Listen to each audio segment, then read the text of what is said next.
والذین آمنوا، اب ایک ٹھنڈا جھونکا بھی آ رہا ہے اہل ایمان کے لیے، وہ لوگ جو ایمان لے آئیں گے، وعملوا الصالحات، اور نیک اعمال کریں گے۔ صرف ایمان لانا کافی نہیں ہے، نیک اعمال، اوبیڈینس، تابعداری، اطاعت بھی۔ لا نکلف نفسا الا وسعها، تو ہم کسی بھی جان کو تکلیف نہیں دیتے مگر اس کی وسعت کے مطابق۔ اولئک اصحاب الجنہ، ایسے لوگ ہوں گے اہل جنت، ہم فیہا خالدون، وہ رہیں گے اس میں ہمیشہ ہمیشہ۔ یہ جو آیا نا لا نکلف نفسا الا وسعها، یہ اللہ نے قانون کے طور پر ذکر کیا ہے، کسی بھی جان کو ہم اس کی استطاعت سے بڑھ کر تکلیف نہیں دیتے۔ یہ ایک ایسا جنرل رول ہے کہ دنیا میں جس نے اللہ کے لیے تکلیف اٹھائی ہے نا، تو اس کا پھر جزا قیامت کے دن جنت ملنی ہی ملنی ہے۔ یہ نہیں ہے کہ ادھر بھی تکلیف اٹھائی ہے اور آخرت میں بھی اٹھائیں گے، نہیں، یہ اللہ کا رول نہیں ہے، اللہ کی صفت عدل کے منافی ہے۔ اسی کو میں نے عرض کیا تھا کہ دنیا اللہ کی مرضی کی گزاریں، آخرت آپ کی مرضی کی ہوگی، اور اگر دنیا آپ اپنی مرضی کی گزاریں گے پھر آخرت اللہ کی مرضی کی ہوگی۔ آپ یہاں بیٹھ کے جنت کما سکتے ہیں کیونکہ اللہ تعالیٰ نے فرمایا کہ میں کبھی بھی وعدہ خلافی نہیں کرتا۔ دنیا میں ہو جاتا ہے کہ انسان محنت کرے اور رزلٹ اپوزٹ نکل آئے، آخرت میں نہیں نکلے گا۔ آخرت میں جو آپ نے محنت کی ہے وہی ملے گا۔ دنیا میں اس لیے ہوتا ہے کہ اللہ نے دنیا کو آزمائش کا ذریعہ بنایا ہے۔ یہاں پہ آپ محنت کریں، رزلٹ مل بھی سکتا ہے، نہیں بھی مل سکتا، کیونکہ یہاں اللہ تعالیٰ کسی کو دے کے آزماتا ہے، کسی سے لے کے آزماتا ہے۔ آخرت میں ایسا نہیں ہے، آخرت میں تو آزمائش ہے ہی کوئی نہیں۔ اسی لیے اللہ تعالیٰ بار بار یہ یقین دلاتا ہے، کسی کو یہ وسوسہ نہ آئے کہ دنیا میں بڑی محنت کی تھی، کیا بنا، اینڈ رزلٹ تو میرے ساتھ یہ ہاتھ ہو گیا، تو آخرت میں بھی نہ ہو جائے۔ تو وہ اللہ تعالیٰ بار بار آخرت کے بارے میں کہتا ہے۔ اللہ تعالیٰ اپنے وعدے کی خلاف ورزی نہیں کرتا، اللہ تعالیٰ پیغمبروں سے کیے ہوئے وعدے پورے کرے گا۔ پھر اہل جنت کے کلام کو نقل کیا جاتا ہے کہ جنتی جب جنت میں پہنچیں گے تو اللہ کا شکر ادا کریں گے کہ اے اللہ جو تو نے دنیا میں ہم سے وعدہ کیا تھا آج پورا کر دیا۔ یہ اللہ نے اس لیے بیان کیا ہے کہیں دنیا پہ قیاس نہ آپ آخرت کو کر لیں۔ دنیا میں ایسے ہی ہوگا، بغیر محنت کے بہت کچھ مل جائے گا، محنت کر کے بھی کچھ نہ ملے۔ آخرت میں یہ رول نہیں چلے گا۔ آخرت میں جس نے جو کیا ہے وہ اسے ملے گا۔ جو صحیح مسلم میں حدیث ہے کہ دنیا آخرت کی کھیتی ہے، جو بو گے وہ کاٹو گے۔ دنیا میں ایسا نہیں ہوتا۔ دنیا میں ہو سکتا ہے آپ بہت زیادہ محنت کریں اور کچھ بھی ہاتھ نہ آئے،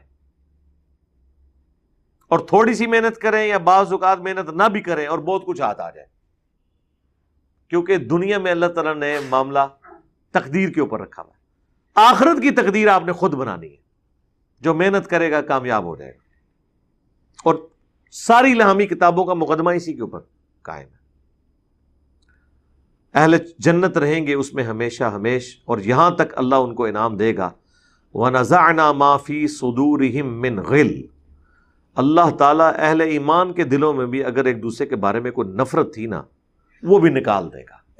آپ یہ وہ کام ہے جو معجزانہ طور پہ ہو سکتا ہے۔ یعنی دنیا میں دونوں نیک تھے، لیکن کوئی ایسا اختلاف رائے تھا جس کی وجہ سے ایک دوسرے کے لیے دل میں نفرت ختم نہیں ہوئی، لیکن اللہ کے ساتھ مخلص تھے، حقوق العباد صحیح پورے کیے، جنت میں پہنچ گئے۔ اب جنت تو کوئی غم کرنے کی جگہ تو نہیں ہے نا، یہ تو ہو نہیں سکتا کہ آپ جنت میں ہوں اور آپ کے ساتھ وہ لوگ بھی جنت میں ہوں جن سے آپ سخت نفرت کرتے ہوں۔ اگرچہ اللہ کے حضور انہوں نے بالکل صحیح پرفارم کیا ہو، آپ کے ساتھ زیادتی بھی نہ کی ہو، ان کے زوم میں وہ اس چیز کو صحیح سمجھتے ہوں، کہ جنت میں تو دونوں پہنچ گئے، اب ایک دوسرے کا کیسے سامنا کریں گے؟ جس طرح یہاں بھی لوگ جس سے اختلاف ہوتا ہے اس کو دیکھ کے گلی بدل لیتے ہیں، جنت میں تو یہ کام نہیں ہوگا۔ یہ بھی ایک عیب والی چیز ہے نا، ایک ٹینشن ہے نا۔ جنت تو وہ جگہ ہے جہاں پہ اتنی سی ٹینشن بھی نہیں، کوئی تکلیف نہیں ہے، تو یہ بھی کتنی بڑی کوفت ہے کہ جنت میں جا کے یہ والے معاملات ہوں۔ تو اس کا سلوشن صرف اللہ کے پاس ہے کہ اللہ تعالیٰ زبردستی کسی کے دل سے دوسرے کے بارے میں جو میل آیا ہوا ہے وہ نکال دے۔ انسان میں تو یہ قدرت نہیں کہ وہ نکال سکے۔ ٹھیک ہے، مجھے وہ لطیفہ یاد آ گیا، وہ علی نقوی صاحب ایک دفعہ بیان کر رہے تھے ایک رائٹر کے بارے میں کہ انہوں نے مضمون لکھا کہ at the end of the day سب لوگ ہی جنت میں چلے جائیں گے، بڑے اچھے انداز میں انہوں نے ایک مضمون لکھا کہ جب جنت میں سنی جائیں گے تو وہ شیعہ کو دیکھ کے پریشان ہو جائیں گے کہ یہ کیوں جنت میں آ گئے، ٹھیک ہے، شیعہ صحابہ کو دیکھ کے پریشان ہو جائیں گے کہ یہ کیسے آ گئے، ہم نے تو پوری زندگی ان پہ تفرے کیے تھے، ٹھیک ہے۔ اس طرح وہ پوری چین بنائی ہوئی نا، تو وہ علی نقوی صاحب کہتے ہیں کہ علی بھائی آپ کو دیکھ کے تو سارے پریشان ہو جائیں گے، ٹھیک ہے۔ تو انشاءاللہ پریشان ہوں گے، امید ہے ہم نہیں پریشان ہوں گے کسی کو دیکھ کے انشاءاللہ تعالی۔ یا تو وہ جہنم میں ہوں گے جن کے بارے میں ہمارا گمان ہے، اور یا پھر اللہ تعالیٰ ہمارے دل سے ان کے لیے غل نکال دے گا۔ ایک کام تو ہونا ہے نا۔ یہ وہ آیت ہے، سورہ الاعراف میں بھی ہے، سورۃ الحجر کے کانٹیکسٹ میں تو اسپیسیفکلی آیا، بہرحال یہ ملتی جلتی آیات ہیں۔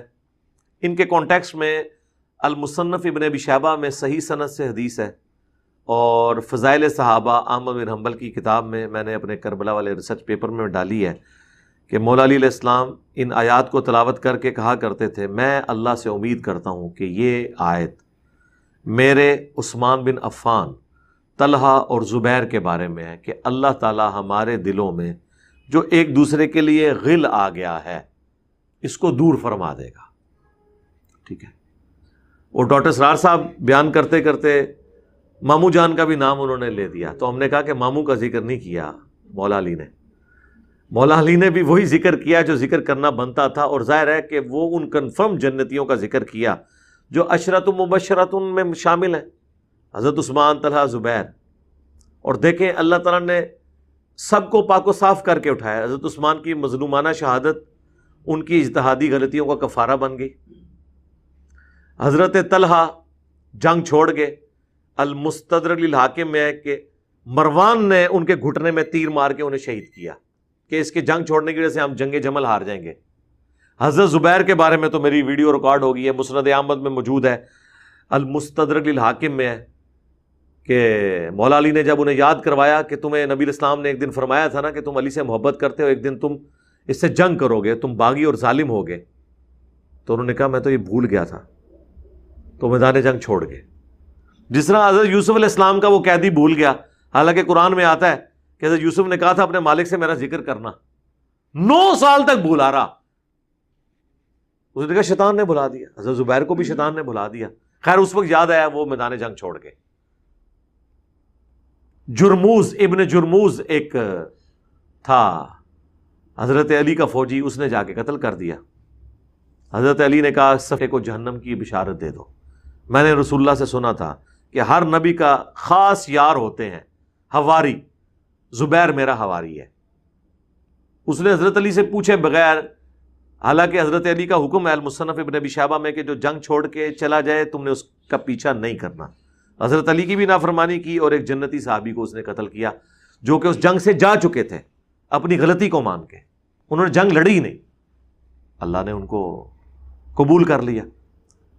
تو اسی لیے حضرت علی پھر کہتے تھے کہ میں اللہ سے امید کرتا ہوں کہ ہمارے دلوں میں، حضرت علی کے لیے تو خیر ان کے دل، حضرت علی کے دل میں تو ان کے لیے کچھ بھی نہیں آیا نا، وہ تو ان کو اینڈ وقت تک سمجھاتے رہے، بفرض محال اگر ان کے دلوں میں بھی کوئی میرے لیے غل ہے تو اللہ تعالیٰ نکال دے گا، ٹھیک ہے۔ تو باقی ماموں جان کے لیے تو المصنف ابن ابی شیبہ میں آیا کہ قنوت نازلہ پڑھی ہے مولا علی نے، اور المصنف ابن ابی شیبہ میں ہے، مولا علی کہتے ہیں کہ قیامت کے دن میں اللہ سے امید کرتا ہوں کہ ہمارے مقتولین اور ہمارے مخالفین کے مقتولین جنت میں ہوں گے، اور پھر فیصلہ میرے اور معاویہ کے درمیان اللہ کی عدالت میں طے پائے گا۔ یہاں تک بات کر کے مولا علی نے چھوڑ دی ہے۔